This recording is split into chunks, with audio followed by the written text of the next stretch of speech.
আমার ফোনটা যদি আমি খুলি আপনাকে দেখাই, এখানে 3000 4000 করে মেসেজ আসে।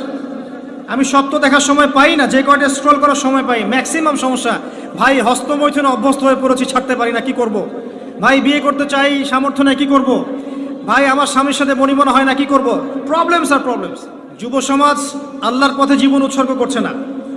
আমরা এখন ব্যস্ত আছি দুনিয়ার পিছনে, স্ট্যাটাস, বাড়ি গাড়ি, সম্পত্তি, মেয়ে, নারী, নেশা, মদ, এগুলো। প্রিয় ভাই, এই যৌবনকালে যে আপনি মারা যাবেন না কোনো গ্যারান্টি নাই। আমাদের বয়সী বহু ছেলে কবরে চলে গেছে। আজকের লেকচার শোনার পর অ্যাটলিস্ট তওবা করে ফিরে আসেন, আপনার গার্লফ্রেন্ডের সাথে সম্পর্ক ত্যাগ করেন। সম্পর্ক ছাড়ার সময় ফোন দিয়ে বলেন না যে আর কথা বলবো না তোমার সাথে, আজকেই শেষ, এখনই কেটে ফেলেন। যদি আজকে বলতে চান যে আর কথা হবে না, লেকচার শুনে আসি, তওবা করব, তোমার সাথে আমার কোনো সম্পর্ক নাই, তাহলে এই সম্পর্ক আর শেষ হবে না, চলতেই থাকবে। একদম ডিলিট করে ফেলেন।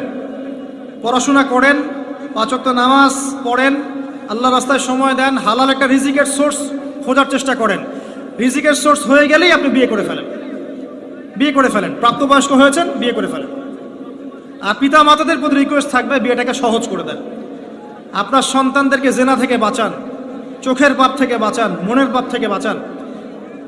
আমার ফোনটা যদি আমি খুলি আপনাকে দেখাই, এখানে 3000 4000 করে মেসেজ আসে। আমি সব তো দেখার সময় পাই না, যে কয়টা স্ক্রল করার সময় পাই। ম্যাক্সিমাম সমস্যা, ভাই হস্তমৈথুনে অভ্যস্ত হয়ে পড়েছি, ছাড়তে পারি না, কি করব। ভাই বিয়ে করতে চাই, সামর্থ্য নেই, কি করব। ভাই আমার স্বামীর সাথে বনিবনা হয় না, কি করব। প্রবলেমস আর প্রবলেমস। বেশিরভাগ প্রবলেমস নৈতিকতা সম্পৃক্ত, নৈতিকতার সাথে সম্পৃক্ত। যখন আপনি দিনের কাজে ব্যস্ত থাকবেন, দুনিয়ার বিষয়গুলো আপনার কাছে তুচ্ছ মনে হবে, তখন দেখবেন এইসব সমস্যা আপনার সাথে নাই। আপনি দিব্যি নামাজ পড়ছেন, রোজা রাখছেন, কোরআন তেলাওয়াত করছেন, দাওয়াতি কাজ করছেন, আপনি ভালো থাকবেন। একটা রিজিকের সোর্স বের করার চেষ্টা করেন, একটা নেককার মেয়েকে বিয়ে করে ফেলেন। এই জায়গায় অস্থির হয়ে সিদ্ধান্ত নেবেন না। একদিন বলেছি এক লেকচারে, আবার বলছি, বোরখাওয়ালা মেয়ে দেখলেই পাগল হয়ে যায় না। ঠিক তো বলছেন। সব বোরখার পিছনে প্রকৃত দিনদারিতা কিন্তু থাকে না।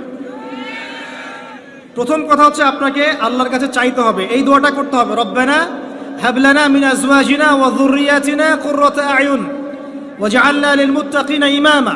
এই দোয়াটা করতে থাকতে হবে। আল্লাহ পাক দেখবেন ইনশাআল্লাহ একজন নেককার স্ত্রী আপনাকে দান করেছেন ইনশাআল্লাহ। আরেকটা টিপস, নিজের চরিত্রকে ভালো রাখেন, আল্লাহ পাক আপনাকে উত্তম চরিত্রের মেয়ে দিবেন ইনশাআল্লাহ। নিজের চরিত্রকে ভালো রাখবেন না, আশা করতে যায়েন না যে একজন কুমারী পুণ্যবতী স্ত্রী আপনার ঘরে চলে আসবে, এটা আশা করতে যায়েন না। আল্লাহ পাক কিন্তু ন্যায় বিচার করেন, আকিফাউন কিরাম।